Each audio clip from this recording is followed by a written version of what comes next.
Welcome back to Reddit Audio Tales, the place where real stories come alive.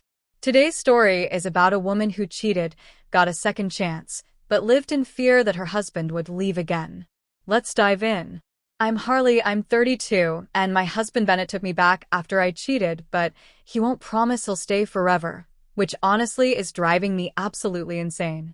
We're coming up on our 1-year anniversary since what everyone calls D-Day. You know, when he found out about my affair. Things were actually going really well for a while there.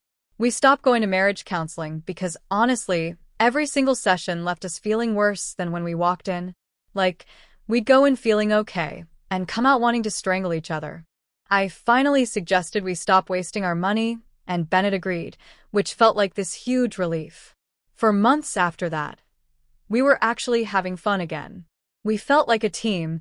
We were enjoying each other's company and everything seemed to be getting back to normal. But then we took this massive vacation with the kids, our twins Alexis and Quinn who are 8 and our son Landon who's 11. It was supposed to be this amazing 10-day trip, cost us a fortune, and the kids were just absolutely awful the entire time. I'm talking constant whining, fighting with each other over every little thing, being completely ungrateful about everything we were doing for them. These kids are spoiled rotten, and it showed big time on this trip. Bennett kept trying to manage them, but honestly, he's gotten so much less patient since everything happened with us. Before my affair, he would just let things slide, but now he has zero tolerance for anyone treating him like garbage. During the trip, when things got stressful with the kids acting up, I started falling back into old patterns. When I get frustrated, I take it out on Bennett. I always have. It's not like I mean to hurt him, it's just how I handle stress. But now, instead of just dealing with it like he used to, he gets all distant and cold. He keeps saying he's not going back to how our marriage used to be, which honestly feels like he's holding our past over my head constantly. The week leading up to this vacation was my 40th birthday, and it was just so disappointing. Bennett was running around dealing with the kids and packing and all the pre-trip stress, and there was zero intimacy or romance. I mean, it's my 40th birthday. Couldn't he have made it feel special somehow? Instead, it felt like just another day where everyone else's needs came before mine. This whole thing reminds me of our trip last January where Bennett ended up in the hospital because of some accident, and when he got back, we had this huge fight. I told him I was exhausted and didn't want to keep trying anymore. That was only 4 months into our recovery, and I was already feeling like nothing I did was good enough for him. So we come back from this latest disaster vacation, and there's just this giant gap between us. We weren't communicating. Everything felt forced and awkward. I suggested that instead of buying the kids more stuff for Christmas, since they're clearly spoiled enough, maybe we could plan some kind of experience instead. But Bennett shot that down immediately, saying he didn't want to invite more stress by planning another trip with kids who act like brats. Things have been really up and down since then. He keeps talking about trying to plan something fun for my birthday in the spring, but then he suggests I celebrate with my sister instead of him. Like, what kind of husband suggests his wife celebrate her birthday without him? When I told him that hurt my feelings, he said he was anxious about planning things together because he wasn't sure we'd even be together when the time came. That's when I tried to be vulnerable with him and told him how scared I was about the uncertainty. We both cried, and he apologized for not trying harder, said he wanted us to be together. For about 2 weeks after that, things were really good again. We were affectionate, intimate, back on the same page. We had a nice Thanksgiving, and I thought we were finally getting somewhere. But then everything changed again after one conversation that I still can't wrap my head around. We went out for breakfast after dropping the kids at school, came home, and were just cuddling in bed, and I decided to be honest about what was really bothering me. I told him I was struggling with the fact that he always has this backup option that he's ready to leave me at any moment. I tried to explain that it makes me feel like he's just using me until something better comes along. He said he didn't have a backup option and that he was sorry, but leaving had to stay on the table because of what I did. He said if I cheated again, or if our marriage went back to how it was before, he wouldn't stick around and be miserable like he did for years. The thing is, I understand that logically, but emotionally it feels like he's holding a gun to my head constantly. Since that conversation, there's been this wall between us that I can't seem to break down. I've tried planning things for my birthday, but he just says we should stay local and keep it small. On one hand, he says he can't plan anything months out because he's scared I'll leave, but then he sends me all these posts about marriage recovery and faith-based relationship advice. It's like he wants me to know he's working on it, but he won't actually commit to anything real. I don't even know how to process all this anymore. I feel like I'm walking on eggshells, constantly wondering if every disagreement or bad day means he's going to decide he's done. He wants me to say, I promise I won't cheat again, which obviously I can promise, but he won't promise he won't leave no matter what. He keeps saying that if our marriage goes back to how it was and he's unhappy, he won't tolerate it anymore. I get that he needs boundaries after what happened, but this whole thing where every argument makes me wonder if he's packing his bags is exhausting. I want to give him safety and security, but I also need some security myself. I can't live in constant fear that one bad day or one fight means my marriage is over, but apparently that's exactly how he wants it, and honestly, I'm starting to think maybe he's just looking for an excuse to leave anyway. Following that awful conversation where Bennett basically told me he's got one foot out the door permanently, everything between us started feeling forced and fake. I'm not stupid. I can tell when someone is just going through the motions with me. He'd be affectionate and say all the right things, but there was always this underlying tension, like he was constantly evaluating whether I was being good enough to stick around for. The thing that really started getting to me was how he'd monitor my moods and reactions to everything. If I had a bad day at work and was a little snappy when I got home, I could see him mentally taking notes. If the kids were driving me crazy and I raised my voice, he'd get this look on his face like he was thinking, here we go again. It felt like I was being watched and judged, constantly waiting for me to mess up, so he could say, see, this is exactly what I was talking about. I started sending him articles about marriage recovery and forgiveness, thinking maybe if he read about how other couples work through infidelity, he'd realize how unreasonable he was being. There were all these stories about wives who cheated and husbands who truly forgave them and moved on without holding it over their heads forever. I found some really good faith-based content about letting go of the past and choosing love over fear, but Bennett barely acknowledged any of it, which honestly felt like he wasn't even trying to work on his own issues. The birthday planning thing became this weird test between us. I'd bring it up every few days, asking if he wanted to look at restaurants or maybe plan a weekend getaway, and he'd always find some excuse to avoid making concrete plans. He'd say things like, let's see how things go, or maybe we should wait a bit longer, which basically meant he still wasn't sure if he wanted to be with me in a few months. But then when I get upset about not being able to plan anything, he'd turn it around and say I was being unreasonable for wanting guarantees about the future.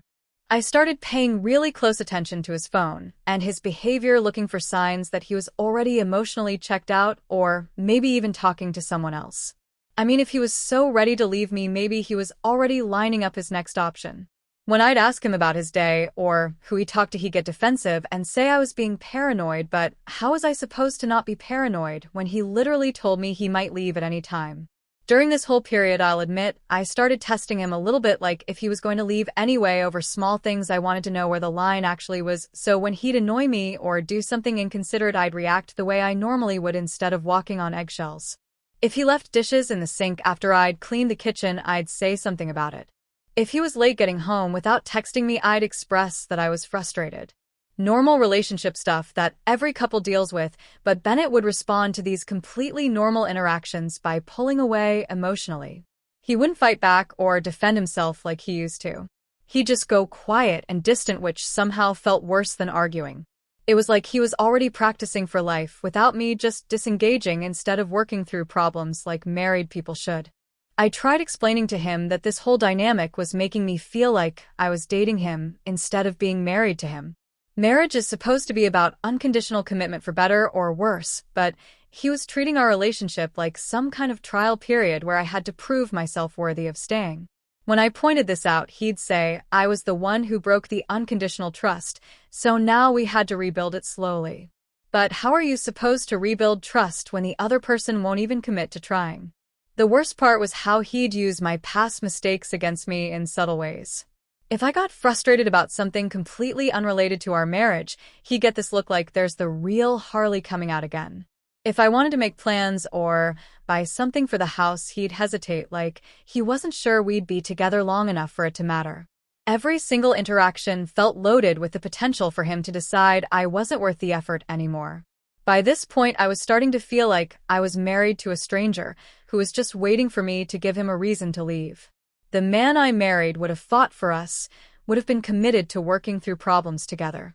This new version of Bennett felt like he had already moved on emotionally and was just waiting for the right moment to make it official.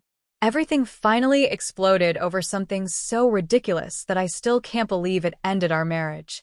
We were having a perfectly normal Saturday morning. Bennett was making coffee, I was getting the kids ready for their activities, just regular family stuff. Landon started complaining about having to go to his friend's house because he wanted to stay home and play video games, and I told him he needed to keep his commitment and stop whining about every single plan we made for him.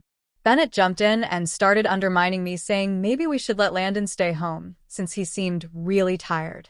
I pointed out that we can't just cancel plans last minute because our kid decides he doesn't feel like doing something anymore, and that this was exactly the kind of inconsistent parenting that made our kids so spoiled and difficult. Instead of backing me up like a partner should, Bennett got all defensive and said I was being too harsh. So I reminded him that these are the same kids who ruined our expensive vacation with their constant complaining, and maybe, if we actually followed through on consequences, once in a while they'd learn some respect and gratitude.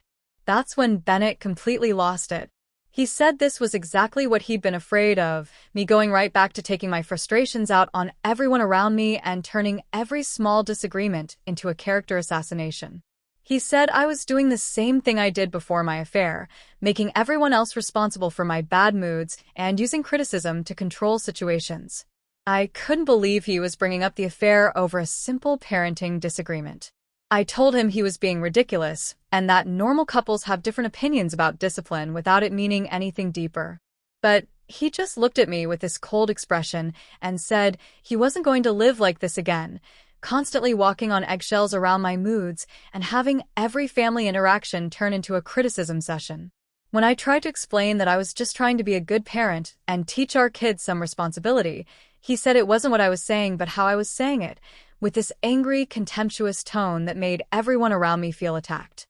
He said he'd forgotten how exhausting it was to live with someone who always had to be right and always had to make other people wrong to feel better about themselves. I was completely shocked that he was making such a big deal out of nothing. I said he was overreacting and that if he couldn't handle normal family stress without threatening our marriage, maybe he was the one with the problem. That's when he said something that still makes me angry when I think about it. He said he'd rather be alone than spend the rest of his life feeling like he had to manage my emotions and protect our kids from my moods. Bennett started making phone calls that same day to his lawyer, to his brother about staying there temporarily, to the kids' schools about changing pickup arrangements. I couldn't believe he was being so dramatic over one argument. When I tried to talk to him about it, he said this wasn't about one argument but about a pattern that he could see was never going to change. I called my sister and my mom, expecting them to be outraged at how Bennett was acting, but they both seemed hesitant to take my side completely. My sister even said maybe some space would be good for both of us to figure things out, which felt like a betrayal when I needed support. My mom suggested maybe Bennett had a point about my tone sometimes being harsh, which was the last thing I needed to hear. Some of our mutual friends were even worse. When I explained what happened, they'd listen and nod but wouldn't automatically say Bennett was wrong. A couple of them actually said they understood why he felt like he needed to protect himself, which made me realize that maybe people had been talking about our marriage behind my back all along. The final conversation Bennett and I had before he moved out was him trying to explain that he'd given our marriage everything he had for over a year, but he couldn't keep living in fear of my next bad mood or criticism session. He said he loved me but couldn't sacrifice his own mental health and our kids' emotional well-being to prove his commitment to someone who wasn't willing to change fundamental things about how she treated people. I told him he was breaking up our family over normal marriage problems and that if he really loved me, he'd be willing to work through difficult periods instead of running away the first time things got hard again. But he said this wasn't the first time. It was the same pattern that existed before my affair, during our recovery, and now again, which proved to him that nothing was actually going to be different. When Bennett packed his things and left, I felt completely abandoned and betrayed. After everything I'd done to rebuild our marriage, after all the effort I'd put into being the wife he wanted, he was throwing it all away over one parenting disagreement. I couldn't understand how someone who claimed to love me could be so cruel and unforgiving, especially when I'd already been through the humiliation of confessing my affair and begging him to stay. Sitting in our empty house that night, looking at the kids' confused faces when they asked where Daddy went, I felt like the victim of Bennett's inability to truly forgive and move forward. He'd strung me along for a year, making me think we were rebuilding something real, when really, he was just waiting for an excuse to leave with a clear conscience. 3 years later, I can honestly say that Bennett leaving was the worst thing that ever happened to me, but probably the best thing that ever happened to him. The divorce took 18 months to finalize because I fought him on everything: custody, support, division of assets. I wasn't going to make it easy for him to just walk away from his responsibilities to me and our family, but Bennett had been documenting everything apparently. He had recordings of me losing my temper with the kids, screenshots of texts where I'd said things I probably shouldn't have, even a journal where he'd been tracking my mood patterns throughout our reconciliation. His lawyer painted me as this unstable, emotionally abusive person who used manipulation and anger to control my family. The judge bought it completely. I ended up with the kids every other weekend and Wednesday nights, which feels like I lost my own children because Bennett convinced everyone that I was somehow dangerous to them. The worst part is watching them choose to be at his house even during my scheduled time. They'll make excuses about homework or plans with friends, but I know they just prefer being there because Bennett has created this calm, peaceful environment that they think is better than being with me. Bennett got promoted at work about 6 months after our divorce was final. Apparently, when you're not dealing with a difficult wife at home, you have more energy to focus on your career. He bought this beautiful house in a great neighborhood, got the kids enrolled in better schools, and basically built the life I thought we were working toward together. Except he did it without me. The real knife in my heart came when I found out through the kids that Bennett was seeing someone. Her name is Rachel, and she's through Alexis's school. The kids talk about her like she's amazing. She bakes with them, helps with homework, takes them to do fun activities. Apparently, she's patient and kind and never yells at anyone. They've been together for almost 2 years now and just got engaged. I've had to watch from the sidelines as my replacement creates the happy family that I should have had. The kids prefer her to me now, which they don't say directly, but I can tell. When they come back from Bennett's house, they talk about family game nights and weekend trips and all these wholesome activities that somehow never happened when we were together. It's like she brings out this version of Bennett that I never got to see. What makes it worse is that everyone loves her. My own parents ask about how she's doing when they talk to the kids. Our old friends invite Bennett and Rachel to parties and gatherings that I'm not included in anymore. Even people who were supposedly my friends have decided that Bennett deserves happiness more than I deserve loyalty. I found out last month that they're expecting a baby together. A baby. Bennett gets to have the fresh start and growing family that we were supposed to have, except with someone who apparently doesn't have any of my personality flaws or emotional problems. I had to hear about it from Quinn, who was excited about having a little brother or sister, which felt like the ultimate betrayal. My own life has been a disaster since the divorce. I moved back in with my parents because I couldn't afford the rent on my own place after Bennett stopped paying spousal support. Dating has been a nightmare because men my age are either divorced with their own baggage or they're single for obvious reasons. The few relationships I've tried to have ended quickly once guys realized I come with a lot of drama and 3 kids who don't particularly want to be around me. Work has been difficult too, because I don't handle criticism well, and apparently that's a problem in professional environments. I've had to change jobs twice because of conflicts with supervisors who didn't appreciate my direct communication style. It's like everyone expects you to just accept feedback without defending yourself or explaining your perspective. The final insult came when Bennett and Rachel sent me a wedding invitation like they wanted to rub it in my face that he found someone better than me and is ready to make the same commitment to her that he wouldn't make to me. I didn't go obviously, but I heard from multiple people about how beautiful the wedding was and how happy they looked together. I spent that weekend looking through old photos of Bennett and me from when we were happy, wondering how everything went so wrong. We had good times too. We loved each other. We built a family together, but apparently none of that mattered once he decided I was too difficult to live with. He gets to erase our entire history and start over like I never existed while I'm stuck dealing with the consequences of his abandonment every single day. The hardest part is that everyone acts like this is somehow my fault, like I deserve to lose my husband and kids and house because I had some personality flaws that made me challenging to live with. Nobody talks about how Bennett gave up on our marriage, how he refused to truly forgive me, how he strung me along for a year just to leave anyway when things got difficult.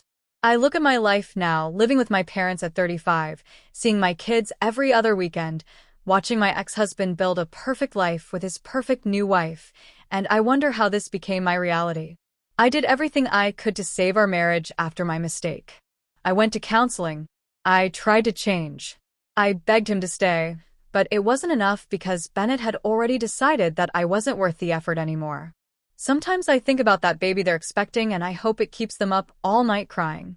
I hope Rachel realizes what it's really like to be sleep-deprived and stressed and see if she's still so patient and understanding then. But knowing my luck, she'll probably be one of those natural mothers who handles everything perfectly, just like she handles everything else in the life that should have been mine. Bennett got to walk away from all our problems and start fresh with someone new, while I'm left picking up the pieces of everything he destroyed when he decided I wasn't good enough anymore. But sure, everyone thinks he's the hero in this story and I'm the villain who deserved everything that happened to me. That's the real injustice. Not just losing everything, but having everyone believe it was justified.